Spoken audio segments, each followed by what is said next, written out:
muito boa noite a todos e a todas, sejam muito bem-vindos a mais um encontro do Grupo de Estudos de Direito Sistémico. Estamos aqui reunidos mais esta terça-feira para fazer a leitura comentada à obra A Origem do Direito Sistémico, de Sami Stosh e Daniela Migliari. Tal como o René está a mostrar ali a capa do livro, hoje comentada pelo René. René, muito obrigada pela sua disposição de estar aqui conosco, a sua entrega, partilhar o seu conhecimento conosco. Muito obrigada.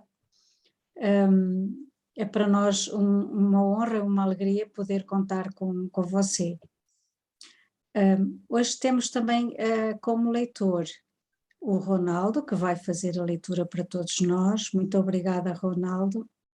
Recordo que este encontro é gravado e disponibilizado mais tarde a gravação no canal do YouTube do Hamilton. Podem colocar questões, entretanto vai ser aberto um espaço para a colocação de dúvidas, de questões, de partilhas. Podem levantar a mão fisicamente ou então escrever no chat. Vamos dar então início a este encontro. René, passo para você agora a palavra. Muito obrigado, Manuela. Bem-vindo a todos, todas neste grupo. Lembrando, né, que este grupo no Facebook, nós temos o Grupo de Estudos em Direito Sistêmico, né, do Hamilton Plácido Rosa, onde a gente coloca as atualizações, às vezes comunicações sobre o grupo, inclusive os links novos, né? A gente está com um link novo de Zoom, né? Então, para vocês que forem assistir aí no YouTube, estamos com um link novo, vocês podem verificar isso nas mídias sociais, no Facebook. E, logicamente, todos os grupos vão ser sempre salvos no YouTube, vocês podem acompanhar por lá e também fazer suas perguntas por lá. Bem, vamos seguir então a leitura. Por favor, Ronaldo. Doenças que se manifestam fisicamente e também precisam ser tratadas assim? Na medicina é semelhante. A constelação pode auxiliar, mostrar os movimentos da alma que aumentam a conexão do paciente com a saúde e a vida, e fortalecer sua disposição para o tratamento. Mas seria irresponsável abrir mão dos exames clínicos laboratoriais e de outros recursos médicos indicados, só porque a constelação mostrou algo. Assim, também na justiça, a constelação não é indicada como meio de prova. Agora, sabendo disso, o juiz pode obter muitos benefícios da prática de constelações para facilitar a condução dos processos. Mais uma vez, comparo com a medicina. Um aparelho para uso médico pode ser perfeito, mas seu uso somente será útil na medida em que o usuário souber utilizá-lo. Ah, doutor, mas usei o aparelho e não funcionou. Só está doendo mais. Mas você colocou na cabeça direitinho? Não, coloquei na barriga. Então, como poderia funcionar? Exato. Um lugar muito perigoso para um médico e para um juiz. Tampouco deve o juiz constelador, com base nas constelações, dizer às partes o que devem fazer ou deixar de fazer em relação às decisões familiares ou processuais, a não ser que o faça mediante uma decisão judicial devidamente fundamentada na lei e na prova constante dos autos. A orientação jurídica pessoal cabe ao advogado, que é contratado pelo cliente para isso.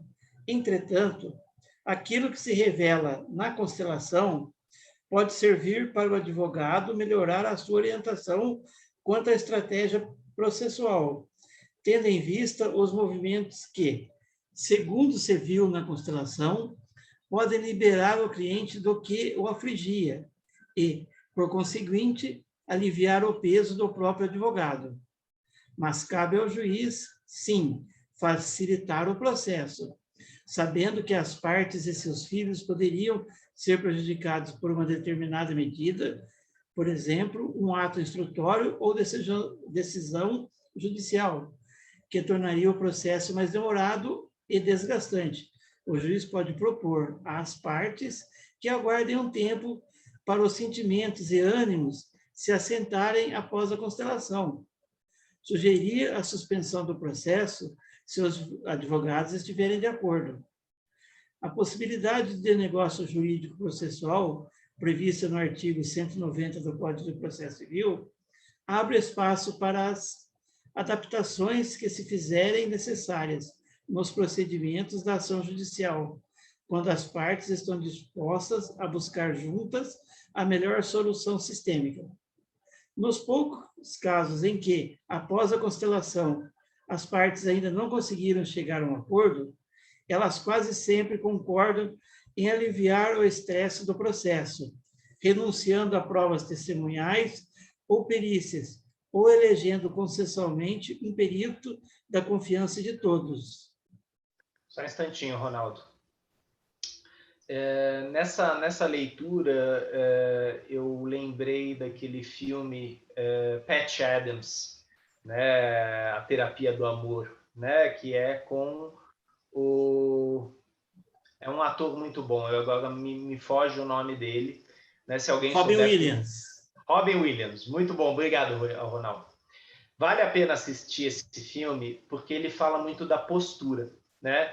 O Robin Williams, ou Patch Adams, né, que inclusive veio diversas vezes aqui para o Brasil dar palestras, ele não era contra o conselho de médicos, não era contra a medicina, ele era um médico, mas ele via que, às vezes, certos processos muito burocráticos, enrijecidos, afastavam o profissional de seu paciente.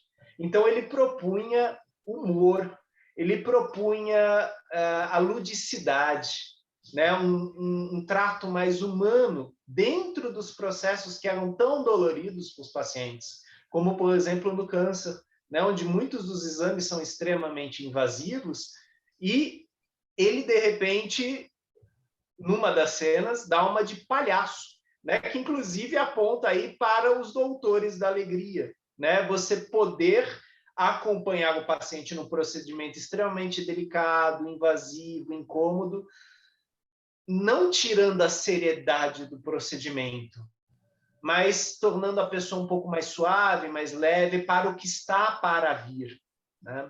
E por que eu faço essa ponte com o Patch Adams? Quando a gente fala das PICs, né? Quando a gente fala exatamente desse programa, né? de várias terapêuticas, tratamentos alternativos voltados para o Sistema Único de Saúde, em nenhum momento nós estamos destituindo os médicos, os psicólogos, os fisioterapeutas que estão no SUS acompanhando seus pacientes. Eles vão continuar acompanhando, devem continuar acompanhando. A questão é que as PICs são sugestões para talvez ampliar, ajudar alternativamente aos tratamentos. E entre essas PICs está a constelação familiar, que é reconhecidamente, desde 2018, uma abordagem terapêutica alternativa. Então, isso que o Sami coloca aqui, que vocês já viram várias vezes o Bert Hellinger dizer, né? Nós não invalidamos exames, nós não invalidamos autos, nós não invalidamos relatórios, nós corroboramos com eles, né? E se o nosso cliente quiser ampliar a sua visão, nós, como facilitadores, estamos à disposição, assim como estamos à disposição das autoridades, né? Que de repente nos procuram com um aconselhamento, né? Que questionam o método. Sim, estamos aqui, vamos olhar juntos, mas isto não é fechado, a constelação não é um diagnóstico, não é um relatório definitivo, né? A constelação não vai mudar a condenação, não vai mudar a decisão, né? Do juiz, do promotor, do advogado, até porque existe um sistema todo aí agindo, é um corpo inteiro agindo, né? E a constelação familiar aí é um a mais, um acréscimo, né? Eu cheguei a trabalhar dentro de ambulatórios, como provavelmente algumas colegas aqui também. E nós sabemos que muitas vezes o nosso saber, né, eu como psicólogo, o nosso saber é limitado para certos quadros. E além de profissionais específicos, como fisioterapeuta, terapeuta ocupacional, a gente tem uma míriade aí de terapias alternativas, como, por exemplo, a ecoterapia, a hidroterapia, a arteterapia, que trazem muito alívio no sofrimento do cliente, tornando, às vezes, uma fisioterapia, um procedimento fisioterapêutico dolorido, invasivo, mais leve. Isso eu pude ver em alguns casos acompanhados pela ecoterapia, onde, de repente, uma hemiplegia de um paciente extremamente dolorosa, que precisava criar uma flexibilidade maior, sobre o cavalo, foi divertida, mas no solo, com o fisioterapeuta, era extremamente dolorida e sofrida. Ah, então você está falando que o cavalo curou? Não, é o conjunto. Né? Tá o cavalo lá, tá o fisioterapeuta lá, tá o tratador lá, tá o psicólogo lá. Existe uma situação lúdica, né? E aquilo facilita para a criança, ou às vezes para o adulto, um acesso maior àquele procedimento.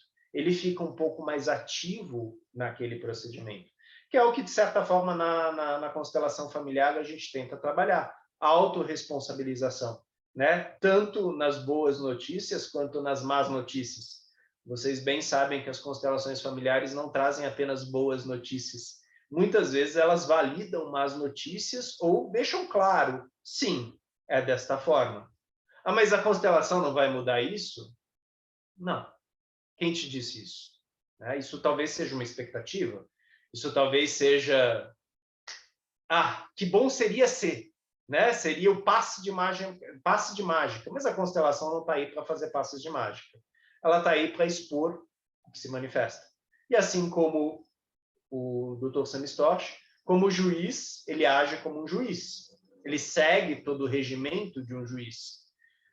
E como facilitador, ele tem uma ferramenta que, se as partes estiverem interessadas, ele pode disponibilizar. E isso, muitas vezes, como a pesquisa do Dr. Sami Storch mostra, trouxe respostas positivas para ambas as partes e também para os envolvidos, né? Promotoria, defensoria, a magistratura. Então, esse é o ponto que falamos aqui, né? Estamos falando, sim, de um holismo, né? De uma técnica holística, mas também de uma técnica integrativa. Ela não exclui os outros saberes. Ela tenta integrar junto com estes outros saberes, né? Então, eu quis só fazer esse parênteses, né? Porque estamos aí num momento onde a gente está afirmando, né?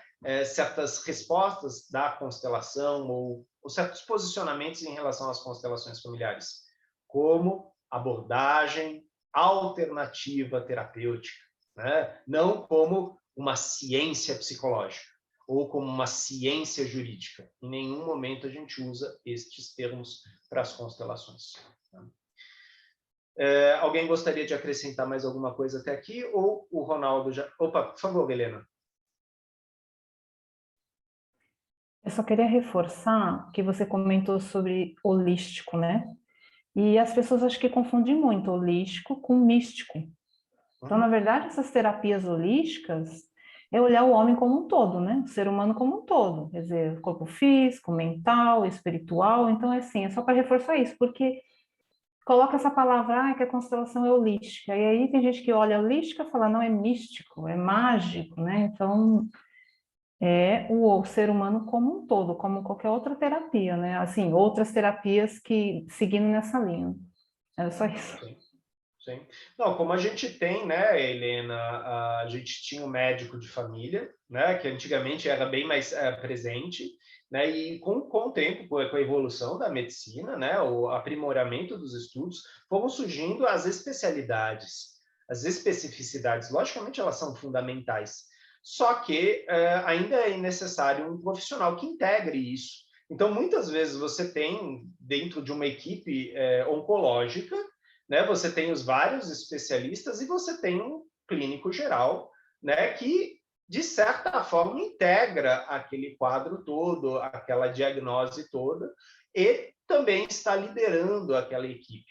né? Então, a gente pode falar de um holismo, a gente pode falar de sistêmico, né? Vários dos sistemas estão sendo olhados, vistos, reconhecidos, porque muitas vezes até então não se reconhecia aquele sistema, né? E quem trabalha em saúde sabe como, às vezes, essa questão do diagnóstico ela é escorregadia, né? Porque a gente está falando aí de uma pessoa que ela não é uma tábula rasa, né? Ela tem uma história anterior, ela vem de um contexto, ela tem uma genética, ela tem coisas que lhe aconteceram, né? E eu sei muito pouco, né? Então eu vou precisar de exames, vou precisar de uma anamnese clínica, e muitas vezes, com o tempo, a minha hipótese de diagnóstico inicial ela vai se mostrar errada.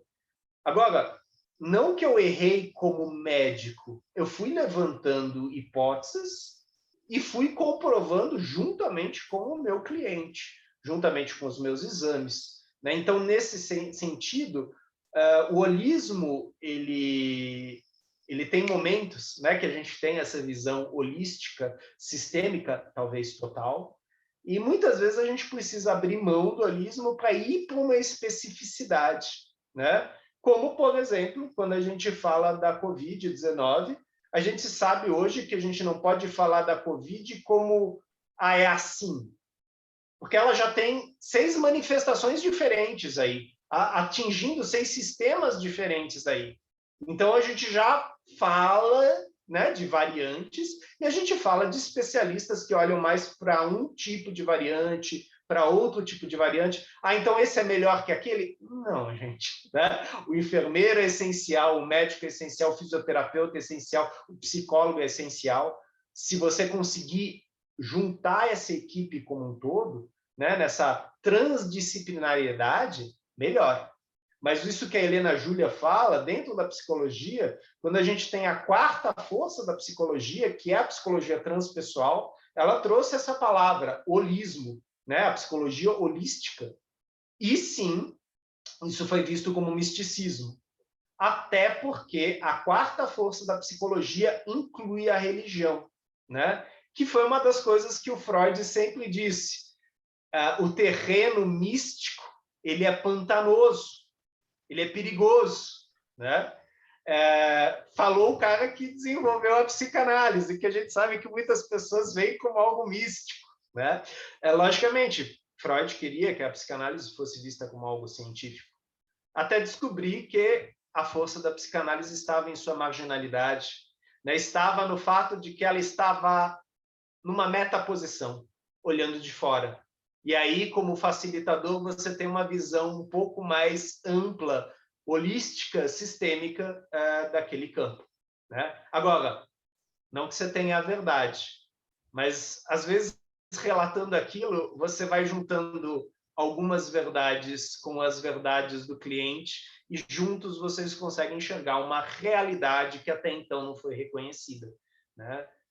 E isso não é fixo, né? Porque nós, seres humanos, estamos em Raul Seixas, né? Somos metamorfoses ambulantes, em constante transformação, né? Seja pela nossa finitude, seja pelo nosso momento de vida, seja pela questão do nosso gênero, nossa diversidade sexual, ou seja, não dá para fixar o ser humano num livro, né? Agora, esse livro é muito interessante porque ele fala exatamente dessa possibilidade de reflexão.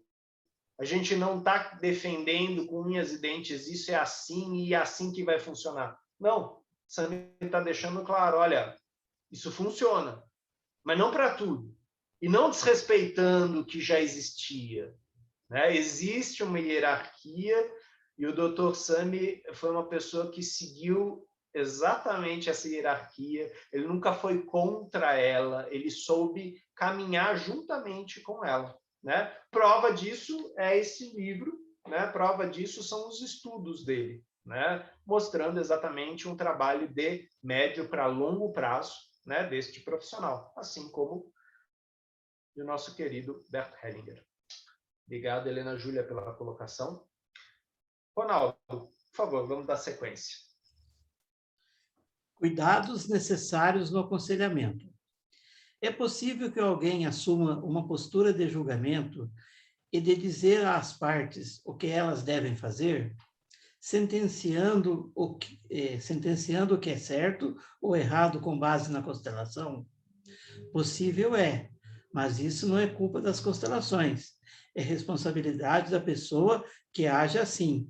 Há pessoas que não resistem a dizer aos outros como se devem resolver suas vidas, mesmo que a eficácia disso seja questionável. Mas veja, tudo depende do lugar que o profissional ocupa no sistema. Um conselho pode ser uma coisa boa. Advogado serve para isso também e podem prestar um bom serviço ao dar conselhos. Psicólogos e outros profissionais também. As pessoas buscam e precisam de conselhos. Por isso digo que os excessos e desvios dos profissionais não têm nada a ver com as constelações, enquanto técnica ou procedimento. O mundo das constelações está imune à presença de profissionais sem noção. O que ensina um bom curso de constelações? Refleti muito sobre isso, desde que a reportagem do Fantástico começou a popularizar as constelações e houve um boom de surgimento de profissionais e cursos das mais variadas qualidades. Chega a ser assustadora a quantidade de cursos cuja divulgação enfatiza a possibilidade de obtenção de uma nova profissão em poucos dias e com preço baixo, deixando a qualidade em segundo plano. E os profissionais certificados nesses cursos, qual a qualidade do serviço que poderão oferecer? Regulamentar é um caminho, mas também isso exige muito cuidado, porque pode ter efeitos colaterais sérios, como cercear trabalhos que, à sua maneira, podem estar beneficiando as pessoas. De fato, até mesmo cursos superficiais e atendimentos baratos podem estar a serviço de uma evolução cultural e na qualidade de vida. Concluí que a melhor forma de atuarmos pela qualidade nesse campo é dedicar-nos a oferecer cursos com melhor qualidade possível, trabalhando pela existência de profissionais de referência à disposição das pessoas. Trabalhar pela educação só pode dar bons frutos. E nos cursos de constelação, o que de essencial deve ser ensinado nesse sentido? Um bom curso de constelação ensina a respeito das ordens da ajuda, que também são importantes ensinamentos de Bert Hellinger. Uma delas diz que uma relação de ajuda eficiente ocorre de um adulto para outro adulto, ou seja, com o reconhecimento de que a pessoa a ser ajudada é também adulta e tem condições de se responsabilizar pela própria vida e pelas próprias decisões. As pessoas que querem ajudar direcionando a vida das outras, numa postura de superioridade, tratando as outras como tuteladas, não creem na força destas. Tratam-nas como pequenas, incapazes, e não contribuem com o seu empoderamento. Ajudar, então, pode significar um pequeno auxílio, às vezes até imperceptível, que leve o ajudado a fazer por si mesmo o que precisa ser feito para chegar aonde quer. Como ensina Bert, a verdadeira ajuda é humilde. Respeitar as ordens da ajuda é de suma importância para o facilitador de constelações. O constelador que faz o movimento pelo cliente, sem esperar que este esteja pronto para fazê-lo, pode ter um resultado ineficaz. O mesmo acontece quando o facilitador interpreta algo que viu na constelação, reduzindo à sua própria compreensão o significado que aquela mesma imagem ou movimento pode ter para o cliente. Muitas vezes, aquilo pode ter um sentido grandioso e muito mais profundo para a pessoa do que um intérprete qualquer pode ver. Assim, quando se trata de interpretar constelações, menos é mais. Por isso mesmo, muitas vezes é melhor permanecer em silêncio e não intervir. Dessa forma, um juiz ou outro constelador pode fazer uma constelação e a pessoa vê o que se mostra ali, sem que seja preciso falar nada. Aliás, com o passar do tempo, Bert Hellinger cada vez mais passou a agir assim, fazendo constelações silenciosas, sem palavras. E isso não significa que a constelação não esteja trazendo algo à luz. O fato é que, muitas vezes, é contraproducente ficar interpretando o que a constelação trouxe. As pessoas percebem por si mesmas,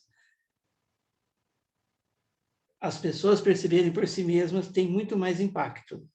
Uma interpretação costuma reduzir a grandeza do que é mostrado na constelação, porque traz para o mental algo que é fenomenológico, e ainda passa pelo filtro da visão restrita do constelador. Quando, para outras pessoas, aquilo que foi visto pode ter um significado diverso e maior. Isso, sim, é ensinado nos bons cursos de constelação. A percepção do que é adequado ou não dizer. A postura sem intenção, neutra. A postura do ajudante. Não há um manual para isso, mas sim um treinamento de percepção. Uma pessoa pode interpretar algo que o constelador tenha sugerido dizer durante a constelação, a exemplo da frase, eu vejo a sua dor. Mas quando se trata de o constelador ser um juiz, essa pessoa não pode interpretar como uma atitude suspeita, manipuladora desse juiz. Essa frase, eu vejo a sua dor, é excelente porque promove instantaneamente a empatia entre as pessoas. Ninguém se sente ofendido por sentir dor. Os fortes também sentem dor, mesmo que não demonstrem. Aliás, muitas vezes é isso o que caracteriza alguém como forte. Mas, quando a sua dor é reconhecida pelo outro, você se sente reconhecido em sua humanidade. Imediatamente, você sai da defensiva.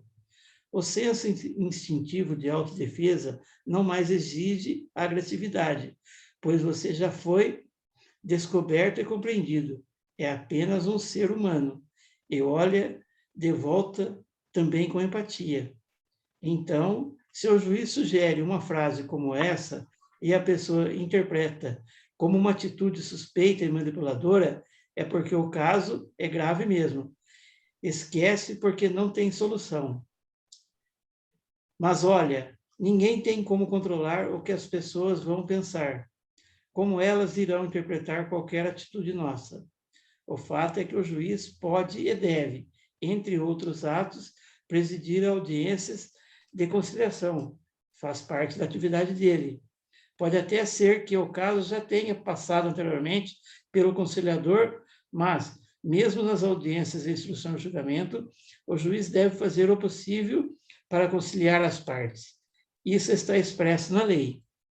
É óbvio que, no cumprimento do dever de tentar a conciliação, o juiz empregará as técnicas que puder, inclusive de mediação e negociação das partes, visando a solução consensual. E daí? Isso o torna suspeito porque ele permitiu que houvesse um momento informal nas audiências, e nesse momento pode ser que alguém fale alguma coisa, pode ser que alguém interprete de alguma forma, mas e daí? O juiz está lá ouvindo. Ninguém se torna suspeito simplesmente porque sabe de uma informação ou porque conduziu uma audiência de conciliação. Um juiz pode ouvir comentários na rua, mas não deve fundamentar sua sentença em algo que ouviu por aí, com base em disse-me disse. Por exemplo, em cidades pequenas, suponha o caso de alguém que se recusa a pagar pensão alimentícia sob o argumento de não ter condições financeiras para isso, porque é pobre, etc. Daí alguém me aborda para dizer que isso é um absurdo, porque ele anda de carrão e vive viajando.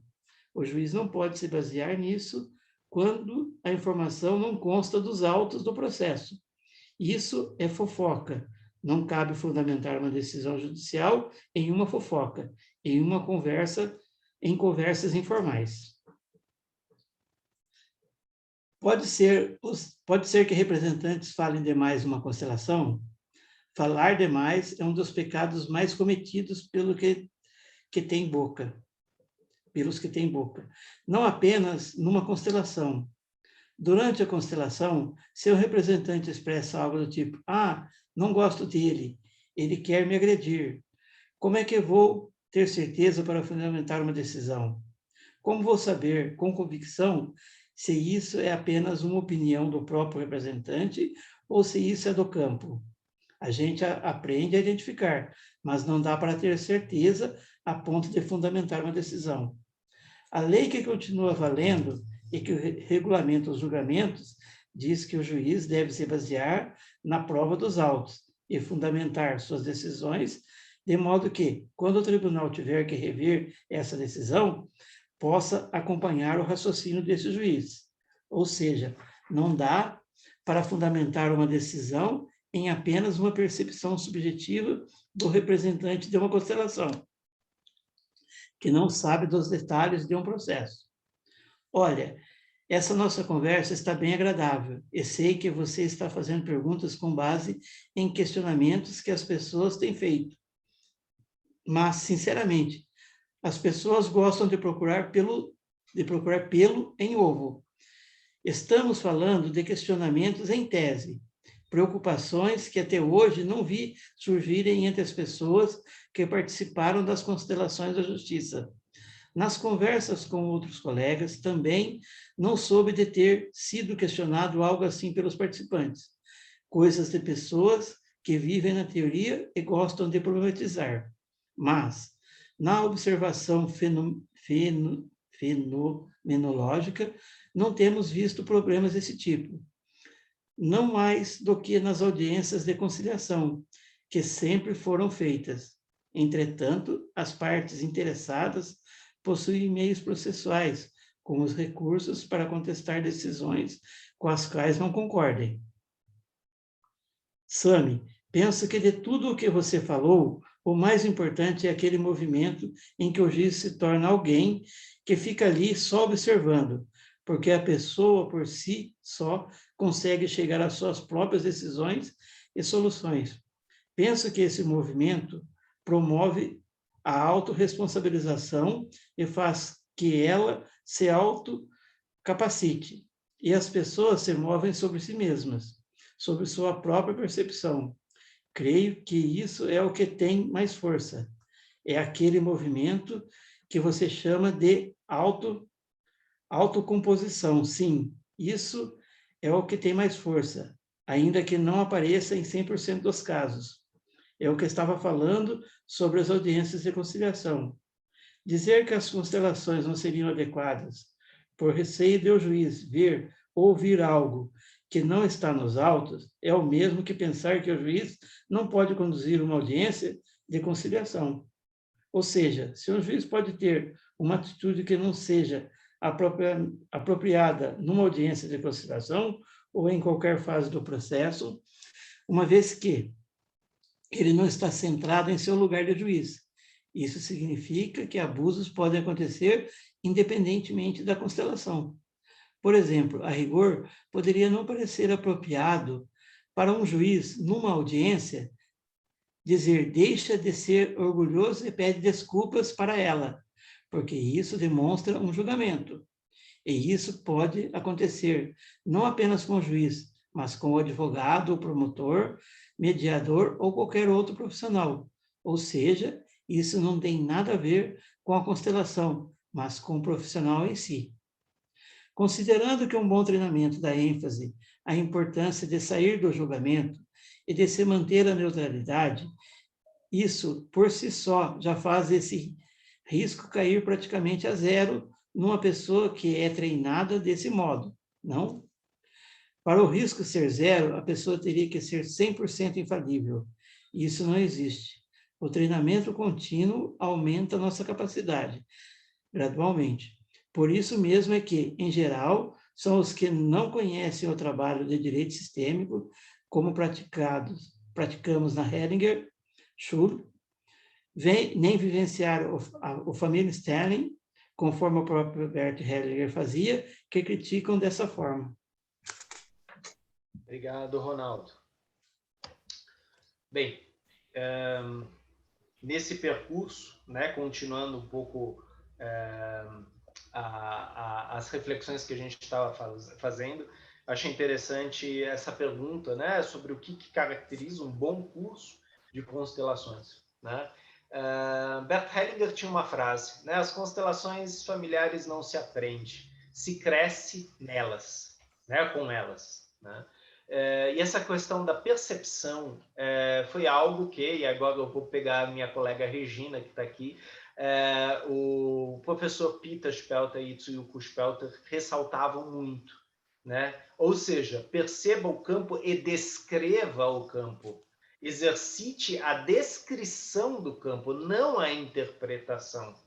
Porque a interpretação ela sempre parte de um filtro.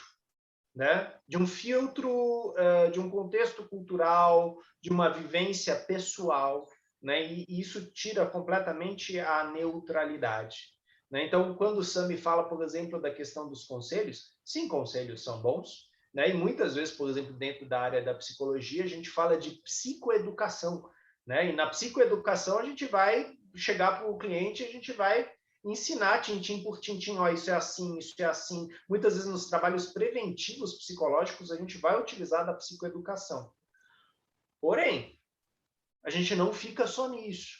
Né? O trabalho, até para a gente chegar nisso, que agora no final a Dani e o Sami falam, né, da autocomposição, né, de Matuarana, você disponibiliza ferramentas, recursos, para que o cliente chegue à sua própria resposta. Então, se eu falei algo para a Helena, eu descrevi algo para a Helena, e a Helena vira e fala, então você está me falando que o elefante é branco. Essa interpretação é da Helena. Agora, se eu, como facilitador, virar para ela e falar, ó, o elefante é branco, e a Helena não viu onde tem um elefante, eu já estou criando uma coisa que não existe lá. Né? E isso vai sobrepor o sistema de crenças, ou talvez até perceptivo, da Helena, que naquele momento está olhando para a constelação dela, está aberta, e talvez esteja sofrendo, esteja ferida, esteja sensível.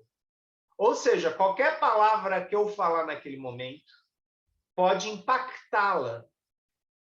Por isso, Sami parafraseia aí Bert Hellinger, quando a gente está no campo, menos é mais. Então, os representantes vão mostrar movimentos, vão mostrar cenas, e aquilo vai ser capturado pela percepção do nosso cliente, pelos olhos, pelos ouvidos, pela propriocepção dele. E ele vai interpretar aquilo. Né? E ele vai, talvez, até tentar confirmar isso com você. E muitas vezes você vai olhar para ele e vai falar, foi assim que você viu? Como você sente dizendo dessa forma? Você vai devolver para ele. Essa interpretação é dele, pertence a ele. Mas se eu for interpretar, eu prendo meu cliente naquilo. Né? E é diferente a constelação familiar, né? Como o Ronaldo, né, muito bem nos demonstrou com a palavra fenomenológica. A constelação familiar, ela é um fenômeno, ela nos impacta, ela não é analítica, ela não é racional. Né? A interpretação ela é da racionalidade, ela passa por um julgamento, né? Um julgamento analítico, um julgamento crítico, baseado em teorias, né? Por exemplo, da terapia comportamental cognitiva, da psicanálise, da Gestalt terapia. Mas nas constelações familiares, quanto mais a gente consegue precisamente descrever o processo, muitas vezes você percebe no olhar do cliente, na respiração dele, aquele ahá. E é aí que a gente para e deixa ele com isso. Ele não precisa contar isso para a gente. Mas esse ahá, esse eureka, é que ele acessou uma coisa que até então ele não tinha acessado. Por mais que isso já tivesse lá há muito tempo. Né? Quantas vezes a gente não ouve o nosso cliente falar, nossa, mas minha mãe falou isso, meu irmão falou isso, minha esposa falou isso, meu filho falou isso. Agora você está falando isso? Não, eu facilitador não estou falando nada. Não, mas eu estou vendo. Tudo bem. E aí? que você vê? E muitas vezes o cliente fala, agora eu vejo, né? Que vocês sabem que é uma das frases de solução. Agora eu vejo, né? Enquanto vinha da minha mãe, enquanto via do meu pai, via do meu tio, eu não validava, né? Eu talvez estivesse preso num transe, mas lá no campo, olhando, sentindo, então sempre foi assim? Sim. Quantas vezes Bert Hellinger dizia, reconheça o que se mostra, da forma como se mostra. E ele dizia isso para o cliente, não para o facilitador. A postura do facilitador é essa. Não que o facilitador tenha que ficar repetindo isso para ele mesmo, né? E aí, novamente, o Sami aponta para isso, né? Então, é importante que os cursos treinem a percepção do facilitador e que os cursos treinem as ordens do amor, as ordens da ajuda, as ordens do sucesso. Não chegamos a falar isso aqui, né? Mas, assim, Bert Hellinger fala dessas ordens. Eu já vou para aí, Ronaldo. Né? Já apontam essas ordens e várias vezes Bert Hellinger deixou isso claro. O facilitador, ele precisa respirar as ordens do amor. Por quê? Porque é ele que vai entrar no campo. E a postura dele tem que ter isso claro. Mas não está claro para mim o pertencimento, René. Ok, vai olhar isso, né? Vai supervisionar isso, vai estudar isso. E assim, posso dizer para vocês, provavelmente isso é uma experiência que vocês também têm, que conforme a gente vai vivenciando com outros facilitadores, a gente muda a nossa opinião sobre o pertencimento, sobre ordenamento, hierarquia, equivalência. A gente amplia, a gente fala, nossa, nunca desta forma específica eu tinha ouvido. Porque as pessoas trazem metáforas diferentes. E como Sami muito bem coloca no final desse texto, nenhum método é 100%. Os métodos são falíveis. A constelação é falha? Sim, ela é falha. Porque existem elementos humanos envolvidos na constelação. Se eu vou fazer minha constelação com o Ronaldo, eu escolhi o Ronaldo para ser meu facilitador. Agora imaginem, eu estou lá conversando com o Ronaldo, aí a Silvia, né? É só um exemplo, tá, Silvia? Eu não estou falando que você é fofoqueira. A Silvia vira e fala, René, eu não acho que é isso aí, não. Sabe, porque eu aprendi isso de outro jeito. Espera aí. O Ronaldo me procurou como facilitador dele. E querendo ou não, mesmo que eu seja limitado, é esta limitação que o Ronaldo procurou, né? E talvez depois de um tempo ele procure a Silvia assim. Ou seja, Bert Hellinger tinha uma frase, o campo cuida. Para os facilitadores, essa frase ela é muito importante. O cliente vai procurar o facilitador que merece. E o facilitador vai ter os clientes que merece. Pô, René, mas está muito difícil esses clientes. Talvez uma certa supervisão seja necessária. Ou, talvez, não sei se vocês fizeram isso, mas o Peter e a Tsuyuko, assim como a doutora Úrsula, ofereciam cursos de reciclagem para facilitadores. E muitas vezes eu fiz reciclagens. E muitas vezes eu descobri que aquilo que eu tinha como uma certeza, eu estava enganado redondamente e precisava rever novamente aquele conceito, né? Ou seja, sim, nós somos falíveis, né? Como Bert Hellinger aponta, nós somos imperfeitos. E graças a essa imperfeição, nós seguimos em frente, porque apenas o perfeito cessa seu movimento e deixa de existir, porque ele é perfeito. Nós, como seres falíveis, como imperfeitos, seguimos adiante. René, então é perigoso fazer uma constelação familiar porque ela é falível? Se a gente for olhar por esse lado, viver é perigoso. Não sei de quem é essa frase, mas tem um poeta que diz viver é muito perigoso. Você se arrisca o tempo todo, né? Nas suas decisões, nas suas escolhas. E quanto mais próximo você está da postura adulta, mais consciência você tem do peso dessas decisões e dessas escolhas, né? Então, um exemplo que o Dr. Jorge Forbes costumava falar, né? Você tem 2 picolés na mão, um de uva e um de limão. Aí eu posso dar o de limão para Edelweiss ou de uva, né? Dá para ela e eu chupo o meu, ela vai chupar o dela. Ou, de repente, eu posso segurar os dois na mão e chupar os dois ao mesmo tempo. Ou, de repente, fica naquela dúvida algoz, dou um para ela ou fico com os dois e eles vão derreter na minha mão. Ou seja, eu vou ter que tomar uma decisão. Se eu chupar os dois, provavelmente eu não vou saber o que é limão ou o que é uva. Perdi. Se eu dividir, chupar o meu de uva e ficar olhando de limão da Edelweiss, eu não sei qual que é o sabor do meu sorvete. Ou seja, eu tenho que tomar uma decisão presente. Dei, passei, seguimos em frente. Né? A questão é que na decisão eu vou perder. Toda decisão, ela implica em perda. Isso é o adulto tem consciência disso. Eu decidi, parte eu perdi. Eu fico com aquilo que eu escolhi. Ah, putz, mas eu fiz uma escolha errada. Qual que é o aprendizado que eu vou tirar disso? Né? O que eu tiro disso? Como o Sami colocou muito bem no vídeo. As críticas que recebemos da constelação familiar, do direito sistêmico, e o que nós podemos aprender com essas críticas, que é exatamente a nossa postura. O que eu tiro disso? O que de positivo eu posso tirar disso? E o que, de repente, eu posso olhar e falar, gente, isso aqui é fofoca, sinto muito. Né? Falta um pouco de experiência. Né? Quantas vezes a gente não ouviu interpretações selvagens da psicanálise? Né?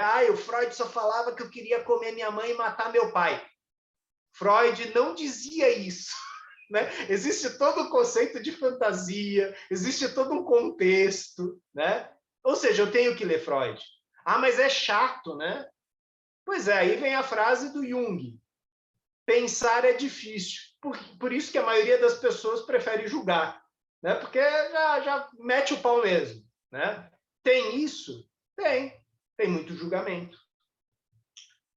Se o nosso cliente julga, está tudo certo.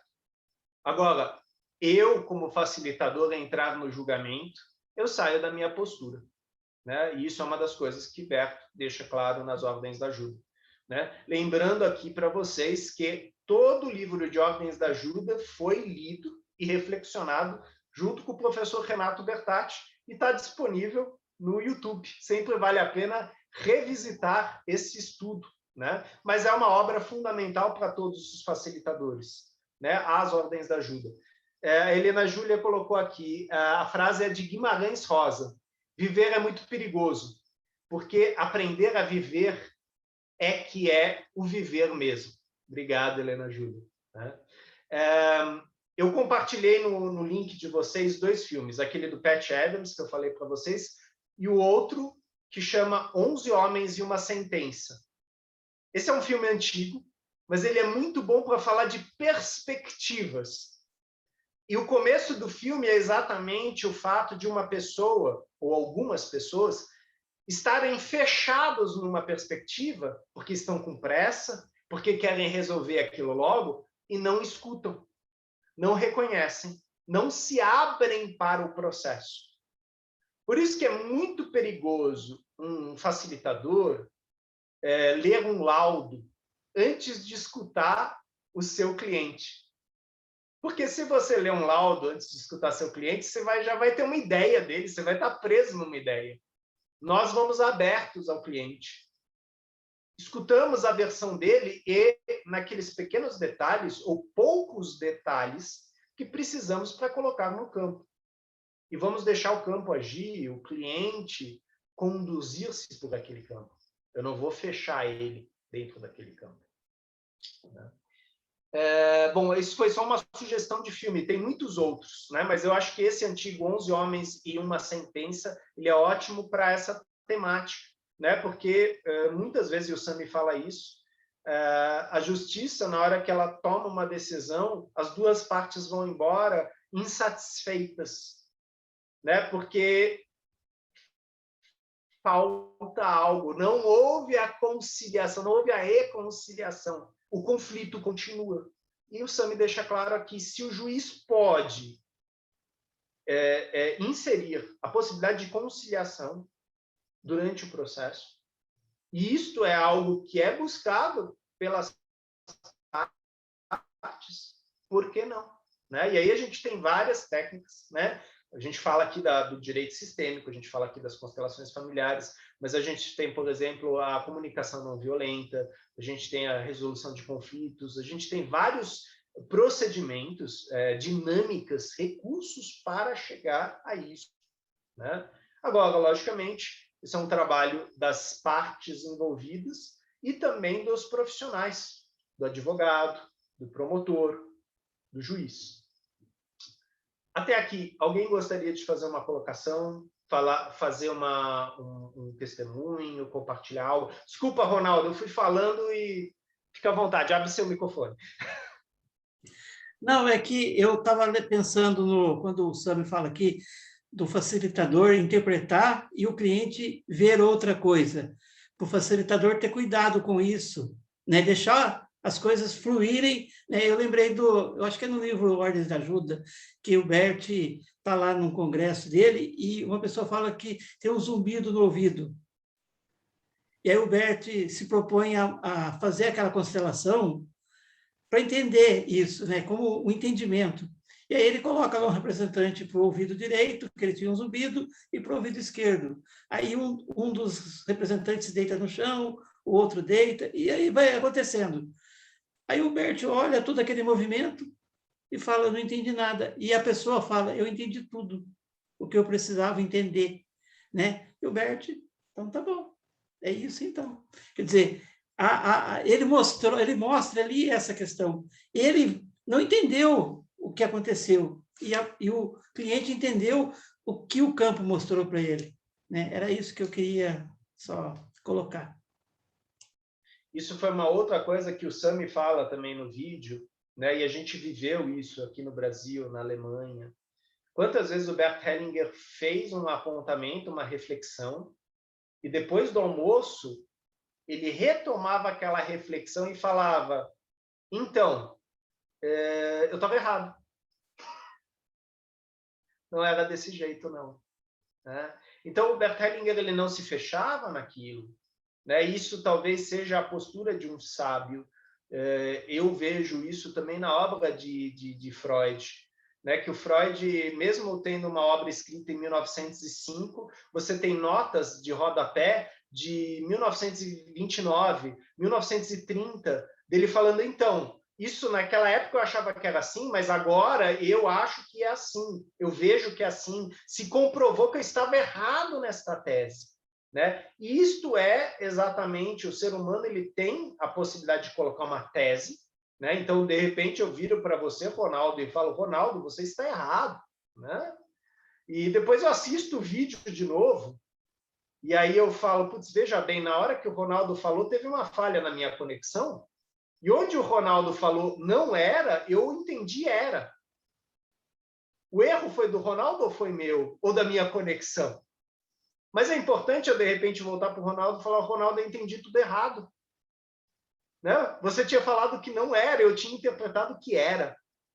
Vamos voltar à conversa de novo. Né? Tese, antítese, síntese. Né? Hegel deixava claro a dialética. A verdade eu não consigo pegar. Ela é água na minha mão. Não é areia, ela é água. Ela não se permite tomar. Né? É a mesma coisa que a gente chegar assim e falar, ó, defina com verdade morte, vida e amor. Né? Os poetas tentam, os filósofos tentam, né? Mas com verdade, a gente toca pedaços de verdade. E, às vezes, o pedaço de verdade que eu toquei, a Cleusa vai olhar e vai falar, nossa, isso é a tua verdade? Caraca, hein? Outra vivência, outro ponto de vista. Né? Então, muito importante isso, né, que você traz, Ronaldo. Né? Então, qual que é a perspectiva? Qual que é o que é visto pelo cliente? E muitas vezes a gente vai virar para o cliente e vai falar, faz sentido para você? E o cliente vai falar, faz. Quantas vezes a gente não assistiu constelações? Eu posso dizer pelas constelações que eu vi, as minhas constelações. Muitas vezes vocês chegam para mim e falam, Renê, como foi a tua constelação? Eu não sei. Né? Tinha gente no chão, tinha gente correndo. Ah, mas o que era? Eu não sei. Ah, Renê, para que você fez constelação se você não sabe o que era? Fez diferença para mim depois. Mas eu continuo dizendo para vocês que eu não sei o que aconteceu lá. Né? Então, existe uma validação do campo, que é o que o Sami fala aqui. Muitas vezes as críticas, elas vêm de um lugar fora do campo, de pessoas que não tiveram no campo, que não vivenciaram o campo, que nunca tiveram no lugar de representante, de ouvinte, ou mesmo de constelando, né? Para deixar estas percepções, sentidos, sentimentos interagirem em seu corpo. E é fato isso, né? Eu acredito que eu já tenha falado isso para vocês em 2015. Estávamos lá no Training Camp na Alemanha e havia uma emissora de TV entrevistando as pessoas fora do seminário. E a Sophie Hellinger nos disse que essa emissora ela estava buscando desacreditar as constelações. E a Sophie fez um convite para a emissora, fala: se vocês quiserem, vocês podem participar do seminário. Logicamente, vocês deixam a câmera aí fora, porque a gente está filmando aqui dentro. Todos os seminários foram gravados. Isso era um cuidado que também o Peter e a Tsuyuko tinham, né? Era gravado, isso era uma segurança para eles, né? Porque era um curso de formação. Mas ela falou, vocês podem assistir, participar, e depois vocês me falam o que vocês sentiram, qual a opinião de vocês. Isso foi recusado. Né? E ela falava, o que eu posso oferecer é isso. Você quer passar pela experiência? E depois da experiência você traz a sua crítica?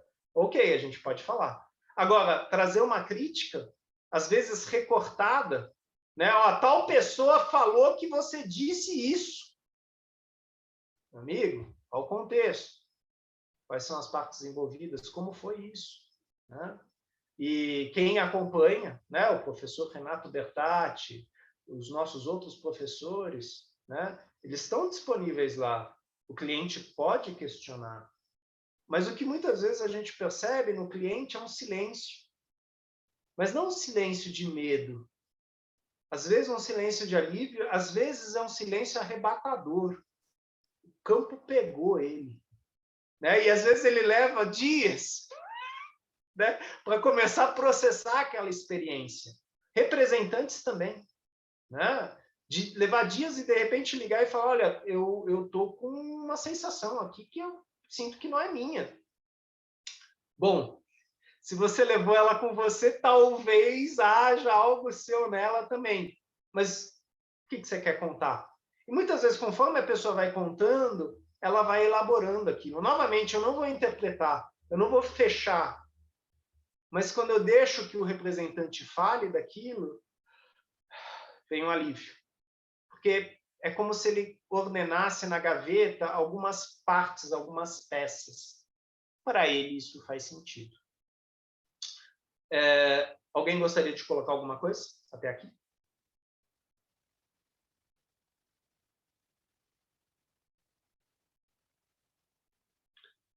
Bom, dúvidas mais complicadas vocês deixam então para o Marcos, né, para a próxima aula, né, para a próxima reflexão que vocês tiverem.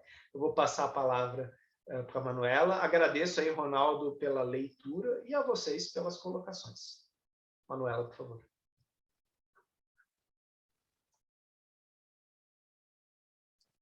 Muito obrigada, René, por este serão, aqui em Portugal é serão, pelas suas explicações, pela sua entrega, pela sua partilha. Muito obrigada por esta hora. É uma hora que passa tão depressa que parecem poucos minutos, em que estamos todos juntos a sorver este conhecimento que o Berto nos deixou e que o René, de uma forma tão amorosa, partilha connosco. Muito obrigada a vocês todos também. Desejo-vos uma boa semana e até à próxima terça-feira. Obrigada, Ronaldo. Obrigada. Boa semana, obrigado. Tchau, tchau. Felicidades.